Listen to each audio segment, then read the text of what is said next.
دوا کھا کے میں سو چکی تھی، لیکن جیسے ہی میری آنکھ کھلی اور میں نے برابر میں دیکھا تو وہ شخص بیٹھا مجھے ہی دیکھ رہا تھا۔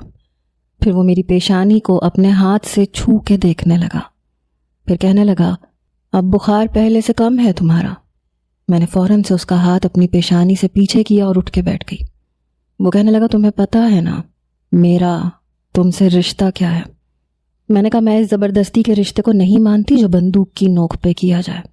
وہ کہنے لگا لیکن میں تو مانتا ہوں اور میں تمہیں نبھا کے بھی دکھاؤں گا۔ جانتی ہو نا ونی میں آئی ہوئی لڑکی کی کیا حیثیت ہوتی ہے، اس کے ساتھ کیسا سلوک کیا جاتا ہے۔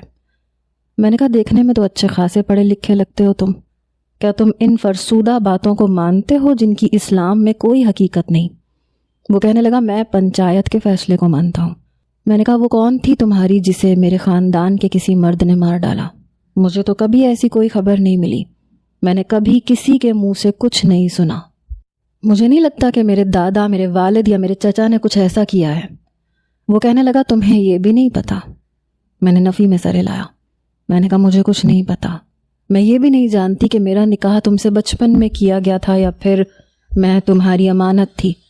مجھ سے کچھ نہیں کہا گیا تھا، مجھے کسی بات کا علم نہیں تھا۔ وہ کہنے لگا تمہارے دادا بہت شاطر بننے کی کوشش کر رہے تھے، وہ مکرنا چاہتے تھے، تمہیں یہاں سے بھیجنا چاہتے تھے۔ وہ تو شکر ہے کہ اس دن تم مجھ سے ٹکرا گئی، ورنہ میں تو یہی سمجھ رہا تھا کہ تم ابھی لندن سے ہی واپس نہیں آئی۔ تمہیں یوں اچانک اپنے گھر میں دیکھ کے مجھے حیرت ہوئی تھی۔ جس دن کتا تمہارے پیچھے پڑا تھا میں تو تمہیں دیکھ کے حیران رہ گیا تھا۔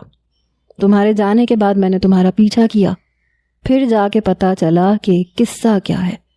تمہارے دادا نے تمہارا رشتہ طے کر دیا۔ میں چاہتا تو اسی وقت تمہارے سامنے آ سکتا تھا، لیکن میں نے سوچ لیا تھا کہ نکاح کے موقع پہ ہلہ بول دوں گا، موقع بھی اچھا ہوگا۔ دیکھ لو میں نے وہ سب کر دکھایا جو میں چاہتا ہوں، جو میں چاہتا ہوں وہ میں کر لیتا ہوں۔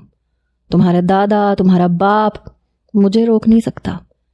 میں نے کہا میرا قصور کیا ہے؟ وہ کہنے لگا تم نے اپنے باپ سے نہیں پوچھا؟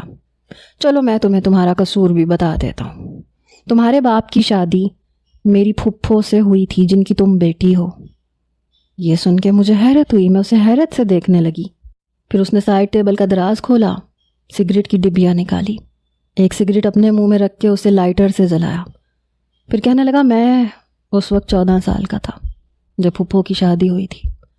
مجھے اپنی پھپھو سے بہت محبت تھی، وہ بھی مجھ سے بہت محبت کرتی تھی، اور یہ شادی بھی